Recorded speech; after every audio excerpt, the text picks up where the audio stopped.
같은 남편과 수십 년을 함께 살아온 두 여자가 있습니다. 세상은 흔히 본처와 후처라 부르는.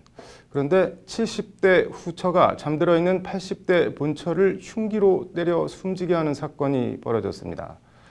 애욕도 다 끊어졌을 법도 한 나이에 할머니가 돼버린 본처와 후처의 끔찍한 살인극. 두 여자에겐 어떤 사연이 있는 걸까요?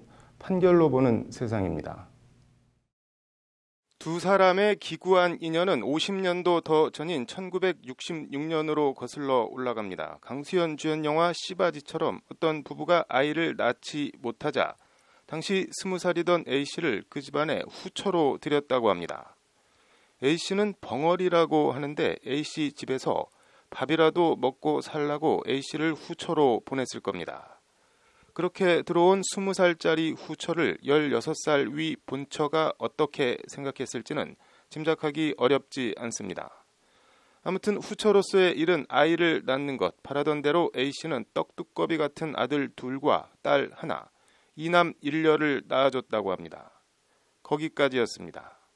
아이들은 본처인 B씨가 낳은 걸로 호적에 올랐고 벙어리에 가난으로 학교도 못 다녀 읽고 쓰는 법도 몰랐던 A씨는 자신이 낳은 자녀들로부터도 제대로 된 대우를 받지 못했다고 합니다.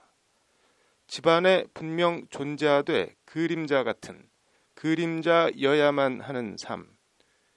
그리고 그나마 비교적 친하게 지내던 딸마저 지난 2001년 지병으로 서세상으로 먼저 앞서 보냈고 이듬해는 남편마저 사망했다고 합니다.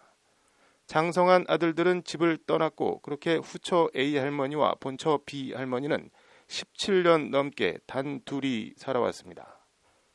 그리고 평생을 그림자처럼 살아온 A 할머니는 본처와 단둘이 살면서도 식사와 빨래 등 굳은 일들은 자신이 도맡아 했다고 합니다.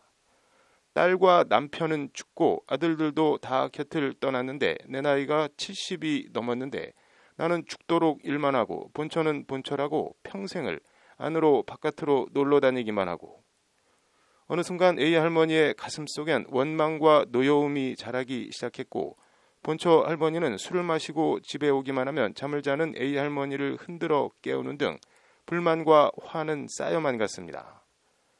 거기에 자신이 식당 주방일을 하며 모은 1,000만 원을 본처가 몰래 숨겨뒀다고 여기게 되면서 본처를 향한 미움은 극에 달하게 됩니다. 그러던 지난해 9월 7일 새벽 2시를 넘긴 시간 결국 사단이 났습니다. 본처인 89살 B 할머니가 술에 취해 들어와 자신을 흔들어 잠을 못 자게 깨우자 A 할머니는 순간적인 화를 참지 못하고 이미 잠든 B 할머니 얼굴을 둔기로 수차례 내리쳐 숨지게 한 겁니다. 1심 재판부는 양형 감경 요소를 고려해 권고형 범위인 징역 7년에서 12년보다 더 낮은 징역 6년을 선고했고 항소심 재판부도 오늘 원심과 같이 징역 6년을 선고했습니다.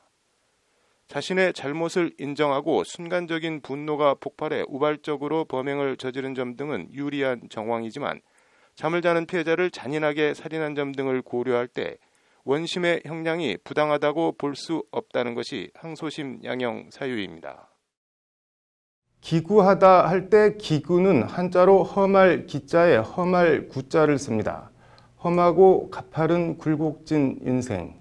평탄하기만 한 삶이 얼마나 되겠습니까만 때론 현실은 드라마나 영화보다 더 기구한 것 같습니다. 판결로 보는 세상이었습니다.